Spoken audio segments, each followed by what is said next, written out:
ദിൽജിത്ത് ദൊസാഞ്ചിന്റെ സത്ലജ് എന്ന ചിത്രം സ്ട്രീമിംഗ് ചെയ്ത് 2 ദിവസത്തിനുള്ളിൽ C5 എന്ന OTT പ്ലാറ്റ്ഫോമിൽ നിന്ന് നീക്കം ചെയ്യപ്പെട്ടിട്ടുണ്ട്. കഴിഞ്ഞ 3 വർഷമായി സെൻസർ ബോർഡിന്റെ അനുവാദം കാത്ത് പെട്ടിയിലിരുന്ന ചിത്രമാണ് സത്ലജ്. സത്ലജ് എന്നായിരുന്നില്ല ചിത്രത്തിന്റെ ആദ്യത്തെ പേര് പോലും. പഞ്ചാബ് 95 എന്ന പേരിൽ ചിത്രം 2022 സെൻസർ ബോർഡിന് മുന്നിലെത്തിയപ്പോൾ 127 കട്ടുകളും പേരുമാറ്റവും ബോർഡ് റെക്കമെൻഡ് ചെയ്തിരുന്നു.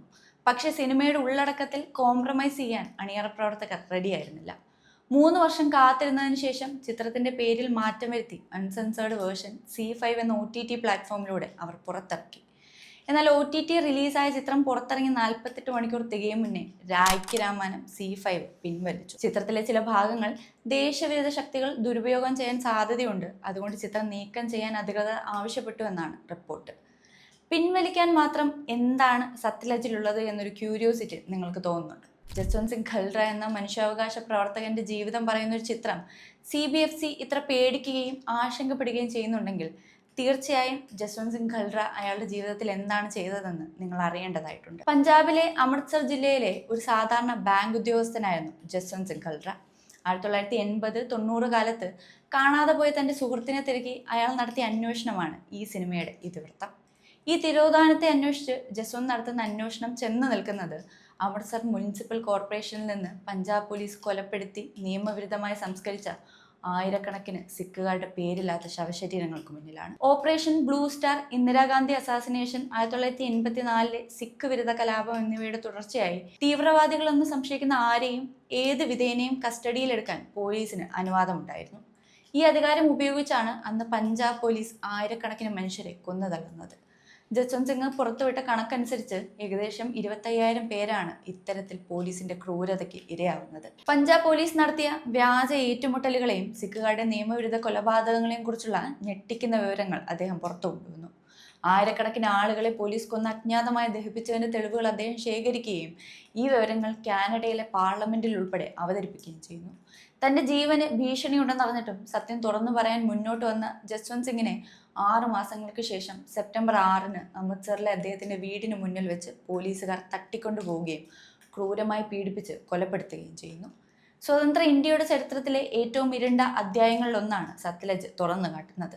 ഏതെങ്കിലും ആരോപണങ്ങളെയോ സത്യവിരുദ്ധമായ കാര്യങ്ങളെയോ അല്ല സിനിമ ചിത്രീകരിച്ചിരിക്കുന്നത്. സുപ്രീം കോടതിയിലടക്കം പരിശോധിക്കപ്പെട്ടതും മാധ്യമങ്ങൾ റിപ്പോർട്ട് ചെയ്തതുമായ വസ്തുതാപരമായ സംഭവത്തെ ആവിഷ്കരിക്കുന്ന ചിത്രത്തിനാണ് സെൻസർ ബോർഡ് അന്ന് കടും വെട്ടുവിട്ടുന്നത്. സിനിമ OTTയിൽ ഇറങ്ങിയിട്ടും തങ്ങൾ പ്രമോഷൻ പോലും ചെയ്യാതിരുന്നത് ഇത് പേടിച്ചിട്ടാണെന്ന് നടൻ ദിൽജിത്ത് തന്നെ തുറന്നു പറയുകയും ചെയ്തിട്ടുണ്ട്. രാജ്യത്ത് നടക്കുന്ന മനുഷ്യാവകാശ ലംഘനങ്ങളെക്കുറിച്ച് സംസാരിക്കുന്ന മനുഷ്യാവകാശ പ്രവർത്തകരെ വിദേശ പണം കൈപ്പറ്റി ഇന്ത്യക്കെതിരെ പ്രചാരണം നടത്തുന്നവർ എന്ന് വിളിക്കുന്ന ഒരു രംഗം ചിത്രത്തിലുണ്ട്. ഈ സിനിമ മോദി ഗവൺമെന്റിനെ അസ്വസ്ഥപ്പെടുത്തുന്നതിൽ ഈ ഭാഗത്തിന് വലിയ പങ്കുണ്ടെന്ന് തന്നെ കരുതാം.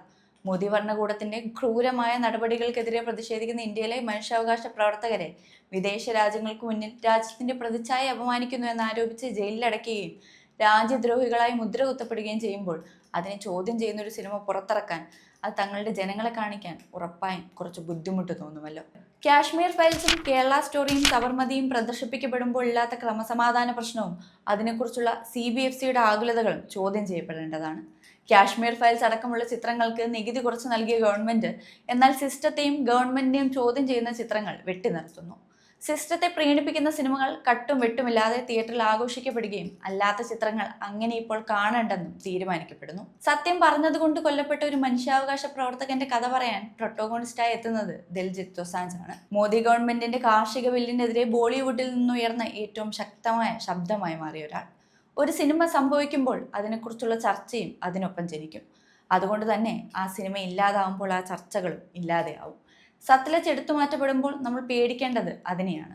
വർത്തമാനകാല ഇന്ത്യയിൽ നമ്മൾ എന്ത് ചർച്ച ചെയ്യണമെന്നും നമ്മൾ എന്ത് കാണണമെന്നും തീരുമാനിക്കുന്ന രാഷ്ട്രീയ ഇടപെടലുകളെയാണ്. മാധ്യമപ്രവർത്തകയായ റാണ അയ്യൂബ് എഴുതിയതുപോലെ ഒരു ജനതയെ മറക്കാൻ പഠിപ്പിക്കുന്ന തരത്തിലുള്ള സെൻസർഷിപ്പാണ് ലോകത്തിലെ ഏറ്റവും അപകടകരമായ സെൻസർഷിപ്പ്. അതാണ് ഇന്ന് ഇന്ത്യയിൽ നടന്നുകൊണ്ടിരിക്കുന്നത്.